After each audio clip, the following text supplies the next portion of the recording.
Well, it was a good, solid chunk of implementing today.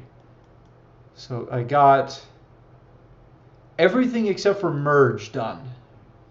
And merge is one of those where I'm a little afraid to tackle it, but oh well. I won't worry about it.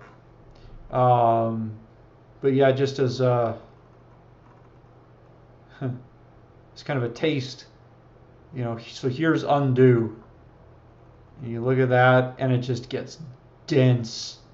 It's all linear work, though, and it has to be done in that order. And there's not very much you can split out. Just 150 lines of just do this, do this, do this, do this, do this, do this, do this. Patch, I've split out some stuff into like apply commit and create commit, and clone graph, that was nice and easy. Clone graph with an interval of nodes was a little bit more complex. I need to go take these, and I've centralized some code since I wrote this, so I should be able to refactor. But things like copy, you just chunks of stuff. And when you're creating commits, you got to say, okay, when I'm creating this, I need to set this, this, this, and then the action.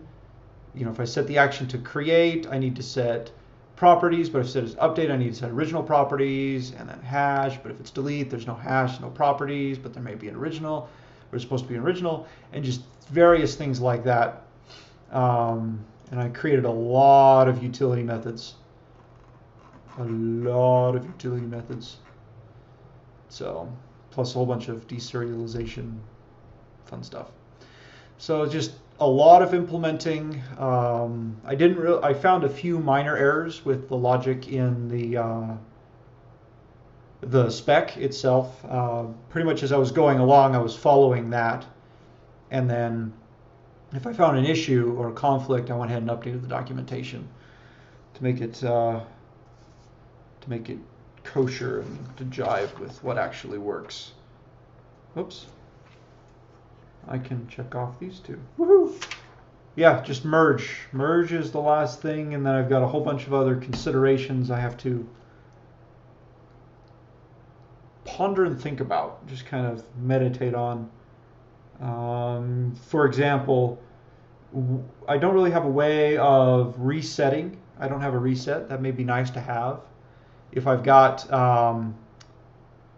uncommitted changes and I want to apply a commit, how do I get rid of those uncommitted changes? Maybe something like a stash. That may be nice. So what we can do is, say you have a whole bunch of uncommitted changes and you want to actually merge some stuff in and then replay your stuff over the top. That you may want to essentially create a commit that represents all the changes you made, and then back those changes out, and then you can go and apply what you want, and then you can apply that stash. So do the git stash apply.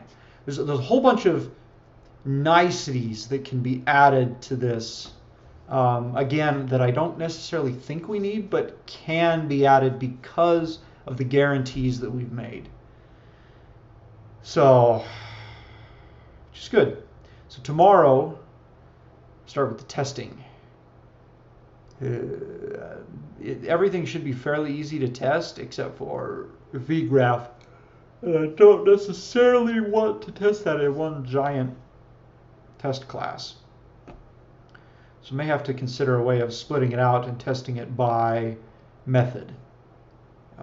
Because, oh my goodness. It's gonna be a beast. Test this combination and this combination, and this happens and this happens. So, but that's tomorrow. I am done for today. There will be not much, but there will be eating and other activities this evening. No more cutting code. But it's good. Everything's moving along quite well. I'm very pleased with the direction that this is taking, and it's going to work.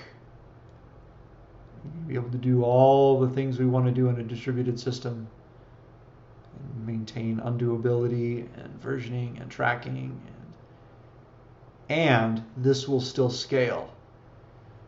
There's some more expensive operations, but they're not dreadfully expensive. The majority of querying I do is it's either backed by an index because it's ID-based querying, or it is traversals, which graphs are built for. So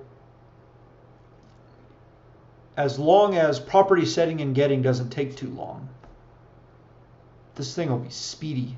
It'll be quick. Although I'll probably want to profile it and see if I can slim some things down somewhere. But just keeping it straightforward and easy to read. That's the main thing that I've done in writing all of this, is try to make it as easy as possible to read. So it's a little light on comments in certain sections, but it's like, you know, if you want to know what a create has to set, go read the full documentation. So now I'm babbling and yawning. But moving forward, take care.